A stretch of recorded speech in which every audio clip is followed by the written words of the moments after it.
Hey guys, Poro here with another recap, this time for day 12 of MSI. We have AL versus BLG today, and I'm hoping for a stomp. AL is my favorite team here, BLG is my least favorite team. BLG has not looked great at the tournament so far, and I predicted a 3-0. Anything less, and I don't know if I'll be able to have T1 losing in the lower bracket final. Game 1 was a very scary game for AL, as BLG went out to an early lead.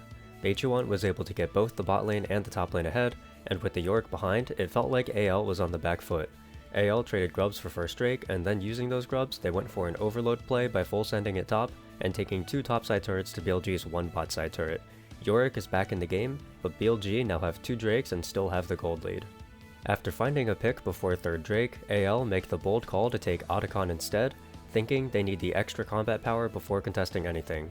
This decision puts BLG on sole point, and with the game still even, it'll come down to dragon contests. At every objective from here on out, AL just outplays BLG.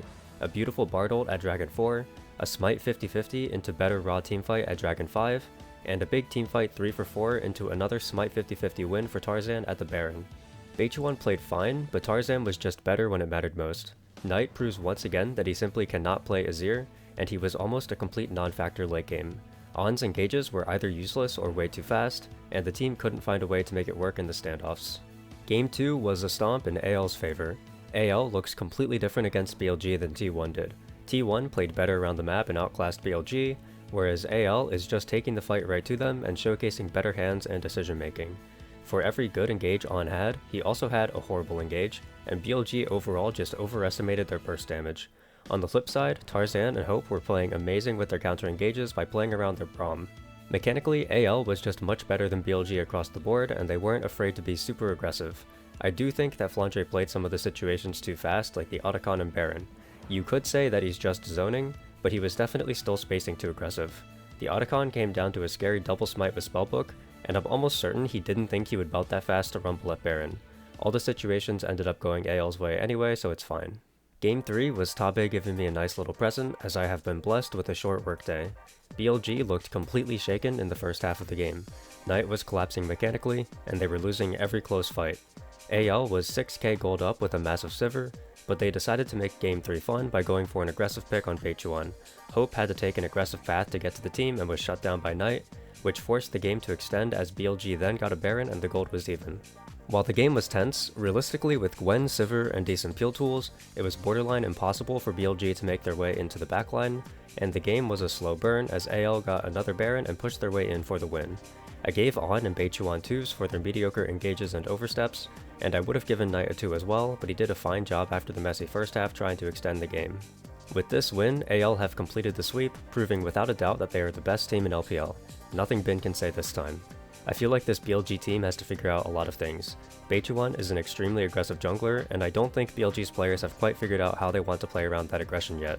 He can almost consistently get BLG ahead early, but then runs it down later. Either BLG need to play around his positioning better, or he needs to stop inting. Either way, the team can't progress forward until they do something about that. As for AL, they look to be the best 5v5 teamfighting team at the tournament, and their bot lane seems to have finally showed up to the tournament with this one, which will be much needed against T1. I'm really excited to see how that best of 5 goes, as I feel like both teams have reached their realistic peak for it. With AL versus T1, both teams have faced the same opponents with the same scoreline. A win against BLG 3-0 and a loss against Gen G 3-2. The best way for me to do this prediction is to evaluate the 2 series then, and as much as it pains me to say it as an AL superfan and a T1 hater, I think T1 has looked better both times. T1 simply outclassed BLG in every way, and they were able to play against Gen G at their own game in their Game 4 win and their Game 5 loss. Meanwhile, AL has been much more on even footing around the map, and has to win their games through objective scraps. Against BLG, they came into many important fights on sole point or on a Baron, being dead even and needing to outplay, and against Gen G, it felt like AL could only make progress when someone on Gen G had a major mistake. This stark contrast leads me to believe that it will be T1 in the driver's seat, and AL who will have to prove they can match the pressure and outplay on objectives with their setups and fighting. I will be heavily cheering for AL, but I think T1 will take this series 3-2. I've got nothing else for you. I'll see you tomorrow. Bye!